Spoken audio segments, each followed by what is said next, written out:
assume that the job that you do today doesn't exist anymore because it doesn't.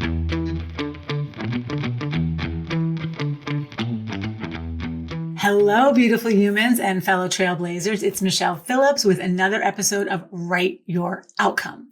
Today, I am talking to Jonathan Raymond, who is an expert on combining leadership with AI. Welcome, Jonathan, to Write Your Outcome. Hey, Michele. Thanks for having me on the show. Yeah, we're coast to coast today, California and New York. Before I go into speaking with Jonathan, I'm going to read about his background so you know how fabulous he is. So give me a moment to read this and then we will dive in. If there's a path to expand the mind, strengthen the body, or heal the heart, Jonathan Raymond has likely walked it. Over the past 25 years, he's explored the intersection of business, leadership, personal growth with rare honesty. From a Manhattan law firm to the front lines of software, clean energy, and nonprofit leadership, Jonathan's journey led him to a powerful truth. Real leadership isn't about power. It's about authenticity. It's about showing up as a whole human being, especially when it's uncomfortable. Today, as the CEO of Good Authority and the creator of Ren, and the host of the Jonathan Raymond podcast, he helps people bridge the gap between who they are and how they lead. His movement, Just Say It, invites leaders to have the kinds of conversations that heal resentment, build trust, and transform culture from the inside out. Jonathan believes that when we lead with courage and integrity, we don't just change our organizations, we change ourselves. You are singing my song. So I love every word of that introduction. So welcome, Jonathan. And thank you. The first line of your bio says it all. I don't know what they call us, seekers, or, reading and going to all these different things, trying to find the answer. And you realize that it's a never ending process. So tell us what led you to coming to this piece where you're helping leaders be authentic, because that is something that's so near and dear to my heart. Yeah, I would say, for me, there's multiple spots along the way where the road diverged. But the one that was most relevant was I had my first job as a CEO. This was about 15 years ago. And it was my first real kind of corporate leadership role at that level. I had been, director, VP. I'd been kind of in manager roles with a lot of responsibility, but not for the entirety of an organization. And I really fell on my face. I had some good moments. I was, taking a company through a brand transformation over 3-4 years, and we had a lot of wins. But what ended up happening was I broke the culture. The culture was needed to change. Broke it in a good way, yeah. Yeah. So in a good way, I broke from the old, and that was important. But I didn't know how to bridge my ambition and the things that I wanted to change and bring people along.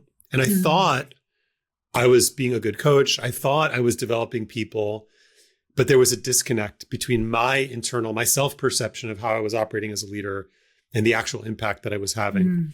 And so that was a big awakening for me of like, I gotta rethink my approach to leadership.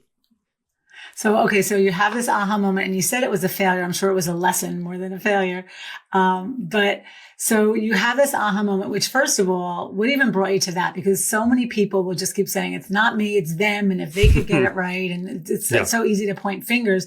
What was the moment where you knew I have to write a new outcome and it's me who needs to shift? Yeah, some people can listen to life and can sort of see the signs. I'm not one of those people. I need very strong mentors and advisors who tell me that I have no idea what I'm doing, and who are strong enough to match my will and say, hey, not good, bro. Like you need to rethink this. And I was very fortunate at the time. I had several. I had a mentor, I had a coach, and I had my wife. I was surrounded by a village of people who were saying, Jonathan, you got your head up your ass and you need to change your approach. So that was the gift for me in that moment. Oh my God, I love it. Because what I'm putting together, and maybe I'm reading into it, is by that happening to you, now you want to help others, with the same. As an executive coach, I get people that, have been in their career a very long time.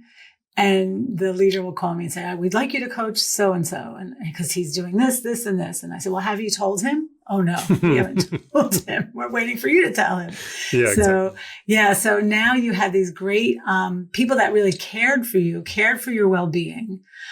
Getting from your bio that you were reading and seeking and going to things. So was there one thing that like really helped you put all the pieces together and actually start to mold the clay of yourself and rise? Yeah. So for me in that moment, it was like I've had a couple of them, but it was a dark night of the soul where I felt like everything. I was talking with my wife and, we were in our big, beautiful home and I had a, nice income and from the external world, like a beautiful life. I was very unhappy. And I was talking with my wife and I said, I don't understand it. I've spent a decade working on myself. I've gone, to these long meditation retreats. I studied to be a yoga teacher. I've done all this therapy. I've done all this deep emotional work. Why am I still so lost? I've been working on myself in all of these ways. And I've been working on myself as a business leader during the day, trying to become a good leader, reading all these books. Like, why do I still feel so lost? And she said, well, maybe that's your problem. And I was like, what are you talking about? And she said, well, you think that you could work on yourself personally and then in this other way, work on yourself professionally. You think those are two different things. Oh, I love it. What if that's one thing, not two? And that just hit me right between the eyes. And I thought, how come no one has ever told me that before? That was really the pivot moment in my life where I was like, oh, I'm compartmentalized in a bad way. Sometimes compartmentalization is useful, but I'm compartmentalized in a bad way. And that's what I have to fix. I love that aha moment because we are conditioned. I call it the unspoken rules of society to measure our worth from the outside, right? By the cars and the house and whatever, the money. Were you being that different at work than you were at home? Were you two different personas or explain those compartments to us? So I would say that I was much more forgiving, much more compassionate, much more willing to see the good in people in my personal life, and much more intense and less much less curious as a leader. So when it came to my stepdaughter, my biological daughter, my close friends, like, much more willing to try to see the world through their eyes versus at work, not willing to do that. And it was much more of a kind of my way or the highway. So that was one of the ways that I was split between the two. But I think it was also just more, it was just bigger than that, as like just seeing myself as a business person versus seeing myself as a personal growth, spiritual seeker. Like those were two different people. Oh, yes. And so it was like there was a self-image. It was like a split screen in my mind, but I didn't know that that's what I was doing, but that's what I was doing. Oh, I love that you're saying that because I used to say I was a closet spiritual person. I work in corporations. I go in corporations. But I like to say now I'm the bridge between the yoga mat and the boardroom. And I'll bring those concepts together in a way people can digest them. But for a long time, I not that I hid them, I shared them with only those people in that group. So I love that you're saying this. I love that I'm reading into this, and tell me if I'm right, that you took this new mindset and this new leadership that you were learning and brought it into these companies that you're building. Is that correct? So I wrote, I left that. At first I just started to change because I felt like I owe it to my team. I owe it to myself to see if I can actually change in this way. And so I tried to implement like the best of what I learned in, decade and a half of spiritual seeking, personal growth, and not like casual workshops. Like I was headlong. So everything that I had learned, like, is there a way that I can take those principles of growth and development and apply them in a business setting that feels appropriate? Where someone has not signed on for deep personal transformation, but I actually need them to change on a personal level. Like, what does that look like? So I developed the method. I wrote the book, Good Authority, and that launched the last 10 years of my career, where built first a consulting company and now an AI company around those ideas, and then going into organizations to shift the culture when it comes to people leadership. So my world has been very laser focused on how do I help managers who are often neglected, like they get all the blame. Yeah. How do we help managers actually do a better job of the people leadership? Because it's very, very difficult to do. They're not usually trained for it. They don't usually have the life experience for it. And they're put in an impossible position between executives who only think about results and employees who only think about leaving work so I could go home and be with my kids. Oh, that makes such a good point. So give us like a little overview of the key takeaways in Good Authority. Oh, so there were two major things. The first of which was what I call more Yoda, less superhero. So what I was doing, I love that. And what I saw every leader that I've ever worked with doing is in some form or another working too hard. We're trying to solve every problem, fix every issue, come up with every new idea, innovate, every 5 seconds, whatever our particular flavor of it is. We're way too far into the weeds of the business instead of creating growth opportunities and moments of agency and autonomy for people. We don't have the restraint in ourselves to be able to do that. So it's an emotional strength, what I call more Yoda, less superhero. So I work with leaders and organizations on that, which is this strength to not fix and solve so that you can create the opportunity for other people to do that. So that was one of the two core ideas. And then the other one, which we're most well known for, is a tool called the accountability dial, which is a 5-part structured set of conversations for how do you address behavior in a way that's direct, but also kind? How do you tell someone the kind truth about not radical candor, not trying to blow up somebody's life, right? Because everybody says, oh, I love radical candor. Well, tell me the last time you did radical candor, then that it worked. Never, right? No one ever. So there, I resonate with some of the ideas there. Like we want to tell people the truth, but there's a way to do it kindly. There's a way to do it with empathy, and then gradually increase that conversation's urgency, not punitivity, but urgency. So we have a tool called the accountability dial for how to start, manage, and complete feedback conversations. I love this because it really is changing the model of how we look at the business person. The first thing you were saying too is that results, fix it and get the results. It's, a lot of times I work with leadership teams and they're just high achieving people, right? Yep. You don't get to a leadership team if you're not already a high achiever and you're good at getting results. So the tendency to, power through or move too fast. I love more Yoda, less superhero, is brilliant. And then the other piece about giving the feedback in a way that gets the result could be changed, but the person is intact. So often I go into organizations, I call it bad puppy syndrome, because it's like that person's been slapped on the nose or on the hand so many times that nobody wants to make a decision. Yeah. They're like, because they know the last time they made a decision, someone, blew them up and was in their face and they got in trouble. So now they're just like, tell me what to do. Tell me what to do. Yep. So I love that. I love both of these. I am interrupting this podcast to talk about the doubt, the fears, and the insecurities that led me to author 2 books. Yes, it's easy for me to stand here and say, look at me now, and these are the things I've learned. But every chapter has been a lesson for me. I was filled with doubt. I was filled with insecurities, and the voice in my head was beating the heck out of me, which is why I had to name her Wanda, if those of you know me, and make her a separate entity from me. So there's a saying that what you need most to learn, you teach. And that couldn't be more true here. I didn't want insecurity, fear, doubt to run my life. So I worked on myself. I have been working on myself for 25 years, and I will continue to do so. Every chapter in my new book, Energize Your Happiness, is a love letter to me, a love letter to you, a love letter to your highest self, to what's possible. So energy is at your service. You are the boss of you. You are a source of light, and you always have more power than you think. So I don't stand before you and say, I have perfected anything. I stand before you and say, these tools work. So please go to energizeyourhappiness.com, buy yourself a copy of Energize Your Happiness, and you be the judge. It's a perfect gift for the holidays, and I'm going to leave it at that. Make it a great day, write your outcome, and energizio the heck out of your day. Now I'm going to go to your next thing, which is REN, which is AI and leadership. So tell us a little bit about that.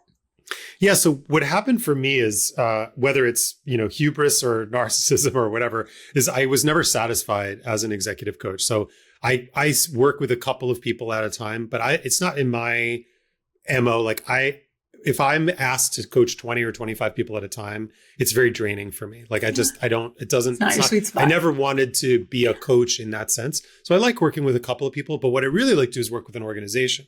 But what I found was when we had a business that required humans to be everywhere, it was very difficult to scale. So we got, projects in the Fortune 100, and we couldn't really work with more than one company at a time, right? Because even that would strain our ability.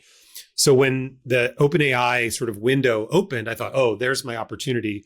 We can actually train an AI on our proprietary methodology, and we could put it in the hands of hundreds of millions of people. And it doesn't require an army of consultants to be flying all over the world in order to teach and implement these ideas. So that's what we've been working on. And what we built with REN is, I can work with the CEO now and says, hey, Jonathan, I resonate with this approach. Let's turn REN on. And we can turn REN on for 100,000 people. And all of a sudden, everybody has access, essentially, not to be like to me, right? They have access to me like, hey, I want to talk with, now they're talking with a bot. I don't think the bot is as good as me all the time, but it's as good as me some of the time, right? And that's cool. Like I'm good with that. An example of something that someone would use it for. Yeah. So, somebody was, having a coaching conversation with Ren, and you can do it with voice or you can do it with chat. Some people like chat. I personally like the voice. And, somebody was struggling with a person who reports to them, who they needed to step up more as a leader. The person was kind of, stuck in the weeds of their own team, very protective of their own employees, decent, doing okay work, but not great, and not really focused on the organization as a whole. Now, if I was sitting there, they're paying me $1,000 an hour or whatever it is, like we could talk through that. We could learn about the whole scenario. I could gather all that context and I can make a recommendation for what to do next. And hopefully my advice is good, right? I have enough experience to give good advice. Like a lot of executive coaches, right? I don't think I'm special in that respect. I just have my flavor of it. Ren did that in 2 seconds. I mean, like in a couple of minutes, and it already knew the user. It already knew the backstory. It already had the context. Not only did it know the user, it knew the user's employee and their style and how they like to be communicated with. So it's it's all integrated. Which makes it different than just going on AI. Exactly. No, and so then Ren said, hey, what if you have this conversation with Doug? And the person went, oh, well, I haven't done that yet. Great. Go have that conversation. And then when you're done, come back and we'll talk about it some more. Right. So it's just a much more, I often say leaders need sentences, not sessions. Like they need one thing to go and do, see how that works, and then come back. And then this is brilliant. So can you give us some success stories? It's really brilliant. I love it. I mean, this is where we're at. So we've rolled it out with a couple of our corporate clients. We have a lot of small businesses who are using it too. And it's really just helping create shared language around like, what does it mean to be a good manager? How do we show up, in particular, to go back to where we were before, that we're trying to stay focused. How do we help managers become more Yodel superhero? Because for me, like if we can solve for that, that's like a root cause. Because when managers operate as superheroes, their employees disengage. So that's what we're seeing. And those are the success stories of managers saying, hey, you know what? I was gonna go to that meeting, but instead I had a conversation with my direct and I said, hey, I think it's an opportunity for you to lead that meeting. Great. Awesome. Victory. Let's move on. Oh my God, right? This is amazing. It's just really good. I like it. So I also watched one of your LinkedIn videos, which really resonated with me on, we have really been taught to live from the neck up. What do you think? What do you think about this? And then people wonder why they don't feel good because they haven't paid any attention to their feelings. Yeah. Interestingly enough, I'm leading a group next week in Texas, and we're doing write the outcome is one of the modules I teach, which I want you to write your outcome for what you want in life. But once you write what you want and then you realize the gap, what are you feeling? Because I want to walk you up through the emotions. And just before I got on this call, I got an interesting email saying that the team that I sent it to is a thinking team, not a feeling team. So I don't know. I have a call at 3:00. I don't think it went over that well. Yeah. So we'll manage that. But so let's talk about feeling versus thinking. Yeah, it's tricky because we need a better word for it. Because people, it's like accountability. People think that they have such a strong association with accountability. That's not what you and I would say accountability is. And it's the same thing with feeling. It's like, oh, do you mean like how my mother treated me badly, or my friend, like I'm angry or whatever? Like that's not what we're talking about. It's a much more holistic human experience that we use the word feeling to describe, but it's more like grokking, right? It's more of a gestalt, like, hey, when I tell you these things, we say, how do you feel? But really what we're saying is, how do you take in the entirety of this moment? And how does your consciousness at a larger level react to it? But we use the word feeling, and then people, it gets way too small and way too crinkly, and be like, well, I don't want to talk about my feelings because they have such a weird, so I've started calling it field intelligence, which is probably wrong, but it's like, I try to say to people, like take in everything. It's like more of a gestalt feeling. Like you're hearing some words, you're having some feelings, you're getting some information, you're seeing some data, you have some facial expressions, you have some history. Take in the entirety of it. Now, what are the words that come? Right? Like that's more what we mean. Yeah, I feel like when you come up with the word and we come up with the word, we have to share it with me, or I'll share it with you. I will. What I say a lot is, I'm going to teach you to manage your nervous system, because that resonates with people a little bit more because they're doing something. And it's, when your fight and flight goes on and, your brain disconnects a little bit, you're not making the best decisions. Yeah. So how to get yourself back into your full body and that kind of thing. So when you do come up with the word, I'd love to know. I will definitely tell you that. And because because you already talked about it, the connection between the brain and the gut and the emotion and gut, right? It's like the vagus nerve, right? Like, so for your thinking people, you can say, look, you guys are all thinking people. Here's the data. The data is your nervous system is largely informed by your gut health. So that's the reality. So you can think whatever you want. If your gut health is bad, you're going to feel bad, right? So the data is there. I can't think of it. It's like an internic. There's like almost like a little brain in your gut. The internic system. I don't know. Oh, maybe. Well, I know there's like the microbiome, as people talk about the microbiome. Yeah. So but we're learning that, it's just our thinking, the thinking versions of ourselves, they won't go quietly. Like we're like, no, but that's not what I prefer. Right? Yes, we're very stubborn. We get in our own way. So I'd be interested to know, because I use AI on a very, I guess I use it a lot, but I'm not using it for major big things, right? Yeah. But I do use it a lot. And when I work with my clients or I go into corporations and I ask the room, or are you using it? I'm always shocked at the number of people that aren't using it. Because to me, it's such a good tool. And like you said, like something that would have taken me an hour took 2 seconds, in AI. So what are you coming across when you roll this out in companies? Are people open to it? Yes, I think our explorations in AI are quite different, but I would say there's a good and a bad of so I work with a lot of engineering leaders, a lot of technical leaders. And so there, AI is everywhere. It's an easy thing to AIify, is like write code, but it's also too easy. So there's a lot of AI slop, right? So there's a lot of, right now there's a lot of pushback, and it's rightful pushback, that some people can game the system and just like create massive amounts of code or massive amounts of content that isn't good and isn't adding value to the team or the enterprise. So you got to be careful with that. But what I would say is, used the right way, people are having a lot of success with AI, whether it's around, creating a first draft of a document. Like I was on a sales call yesterday. I got the notes from that call, and I can prompt the AI and say, okay, here's the notes from the call. Here's my thoughts about what I think is interesting about our program relative to this client. Here's how I would adjust the pricing for them. And like, that would have taken me a couple of hours to write, and it did it in 30 seconds, right? With like 1 or 2 back and forths.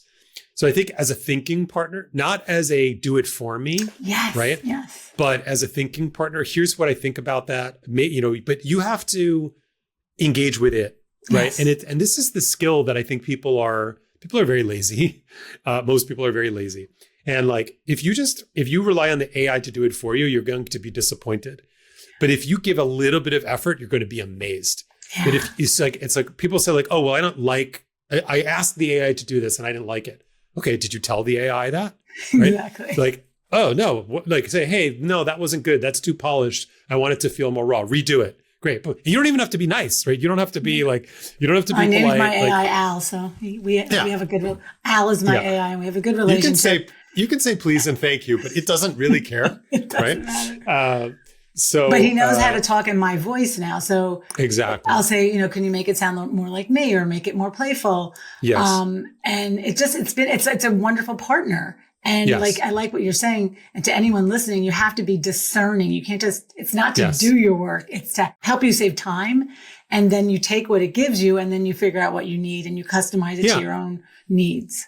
And to do more of what you're best at, right? So, if you're, an engineer and your best skill is like architecture, right? And figuring out how systems go together, right? Like there's a bunch of stuff that's really time consuming. Like, well, AI can do some of that for you, right?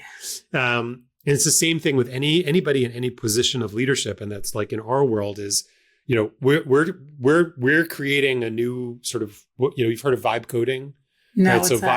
So vibe coding is all the rage now. It's like a non-technical person can code by interacting with an AI, can say like, hey, build me a prototype for a, whatever app. Oh, I like and you don't actually have to know code to do that. The same is going to happen with leadership and management. So we think about it as vibe managing. It's like you can chat with Ren and say, hey, here's the results that I want. And Ren can say, okay, great. Here's how to go about doing that result. You don't have to be the global expert on leadership and management. You just have to be a good human, right? You just have to know the outcome that you have in mind. And that's where these tools are really powerful. This is wonderful. And it's such an interesting intersection that the road that you've been, there's divine timing in all of this, the failure as a CEO and then, wanting to be more human, and then bringing that to AI. So I love, the irony and the perfection of bringing these things together. And I think anyone listening it's not just one answer. It's just not one size fits all. It's each of us being genuine and finding what is my leadership style and how can I be a human and get the results. And that's, when I look at my best leaders there, I teach a class called on Ernest Shackleton, and the quote, they used to call him a Viking with a mother's heart.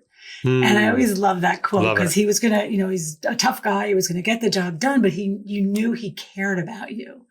So are you seeing results with, especially men also, there's another saying, all these sayings pop into my head, the 64 color box of crayons when we were kids, like we give women all the box of 64 crayons to use as their emotions and we give men the box of 8. So now you're asking these men to be a little more human, to feel, to emote, to just not emote, but to pay attention. How is that rolling out with your clients? My favorite conversations that I ever had in the last 15 years of working with leaders is I was working with the president of a division, very, buttoned up, operationally minded guy, very, very warm, nice person. And I was hired to be his executive coach by someone else. And in our first conversation, and I had longer hair than I do now, but I was, very much the sort of California surfer vibe. And he's not that way. And I said, listen, here's the deal. Your job is to create the emotional conditions for other people to take ownership of their role. And he looked at me like I was crazy. And I think he probably went to the person like, who is this guy? Why did you hire this person to be my coach? Why did you hire this surfer? Why did you hire this California surfer dude? But something in his mind knew that there was something to what I was saying. I totally forgot that conversation. And then like 9 months later, and he was very, very logical, very methodical. He took all my advice. He was like the best patient, right? He was like, okay, I'm going to go do that thing. And then after 9 months, he's like, Jonathan, in our first conversation, do you remember what you said to me? I was like, no, I don't remember. And he said, you said, my job is to create the emotional conditions for other people to succeed. And that's my new definition of leadership. And so I think you just got to meet people, especially guys. Like, I work with, I'll talk sports. If you want to talk sports, we could talk about the Knicks till the cows come home. I drive my wife crazy. It's not my favorite thing to do, to talk about sports and cars and whatever.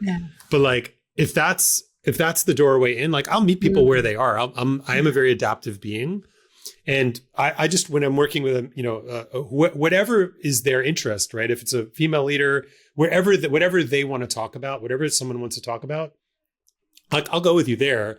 and I'm going to lure you into my world and help you see that like changing in these ways is going to have an impact in ways that you care about.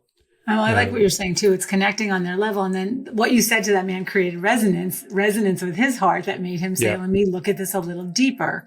It's not something I looked at before. There's a siren going on behind me. So hopefully it ends soon. So it's all about curiosity. Yeah. I mean, ultimately, can we be curious about our fellow beings? And that's what we're trying to build Ren is like, Ren is not about replacing humans. It's about us having better conversations with one another, because that's what's lacking in our world. And because we don't know how to talk to each other anymore, we're at each other's throats, literally. We have all this violence, political violence, because we don't know how to talk to each other anymore. So that's the problem that I'm trying to solve. Yeah, you're really talking my language now, because we are in what I call a mental breakdown where people are like riding their last nerve. But it all starts with you controlling what you control. What can you control in your own? And you have the big world and your world, the small world, the big world, and learning how to give your attention to things you control versus things you don't control. And then you're more influential in the big world. So it's really, I love all this stuff. And I just love AI. I love leadership. Everything you're doing is just brilliant. Now, what do you do, Jonathan? Life, can get busy, can get overwhelming. I'm big on habits, mentally, physically, spiritually, and emotionally. So what are some habits that you incorporate that help you get to center and just get back into feeling good if you're overwhelmed or exhausted? So every morning I do one of three things. I either go box with my boxing coach, surf, or I go for a hike with the dog, depending upon the weather and the surf conditions and whether or not I have but I do one of those three things every day, at least 6 days a week. I also have a cold plunge in my backyard, and I love that cold plunge. I don't care whether it actually changes my biology or not. It changes my mental state and makes me more resilient. It's like it's like meditation on steroids, even though actual meditation is better in many ways. It's like a focused 5-minute, like superpower meditation. So I do that. I spend time with my wife because she's my favorite person in the world, other than my kiddos. There's nothing that gives me more joy and brings me more back to center and grounding than spending time with my wife. So, I'll try to, sneak into lunch. I'd like to live in Italy and do siesta every day. So I try to replicate a little bit of Italy in my schedule when I can. My office is only 10 minutes from my house, so we'll try to do that. Those are a lot of the things that I do. And just try to incorporate music. I think the thing that if I would do more of, that would be is I just dancing, dancing in the kitchen, put the stereo on. I have an 8-year-old. She loves to dance. Any chance that I get to go crazy in my body, and especially with my 8-year-old, we dance it out. That's one of the best. Okay, so everyone listening, he just gave you 8 ideas in 2 minutes. No, you did. I was counting, right? So it was hike.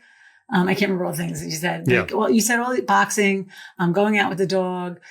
So again, everyone listening, I want you to just think of 5 things that you could do every morning, and you don't have to do all 5. You pick one every morning. You could pick one. We have a pool, so we don't have a cold plunge, but right now it's cold. So in the spring and the fall, we say we cold plunge because nice. So we go out there for 5 minutes, and I always hate getting in, but I love it once I'm in. It is very therapeutic. It's horrible and amazing. Yeah, exactly. At the same time, and we curse a lot. We go, and then your body gets into it. My husband and I do it together.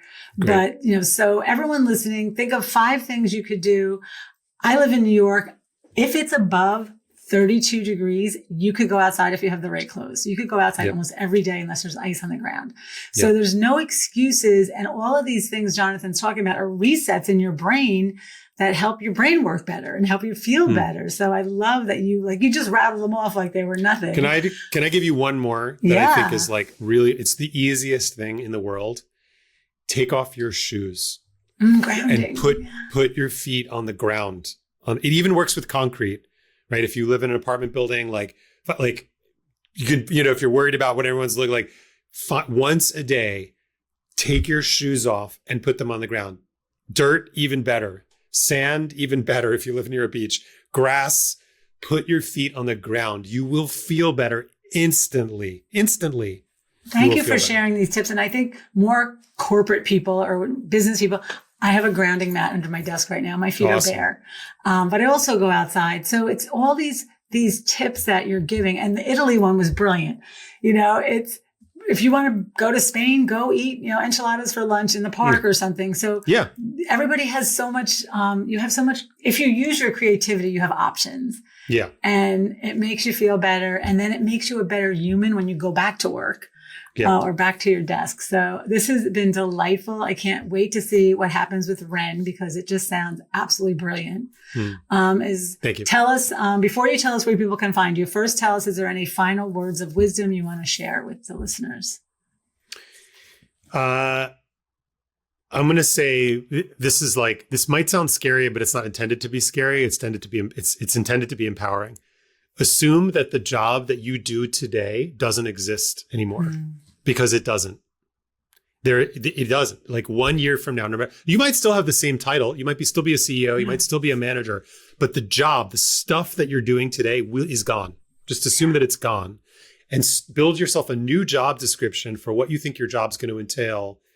In 1 year from now, assuming AI is even half as impactful as we think it's going to be. And start living towards that future job description. That's brilliant. And I think what I'm hearing in that is don't be afraid to change. Energy can't be created or destroyed. It'll just be transmuted into something new that you'll be able to use for yourself. So love that advice. Thank you. Thank you. Please tell everybody where they can find you, your links, and share that with us. Yeah. So the best place if you want to get an experience of the work that I do is at tryren.com, TRYREN.com. And we have a free trial for Ren. You can try it as a manager. You can onboard your team and check it out, what it's like to have an AI coach, not to replace a human coach. If you have a human coach, that's great. Send them our way. They can use Ren too. And then my personal site is at jonathanraymond.com, where I do keynote speaking and the books that I'm writing and things have written and am writing.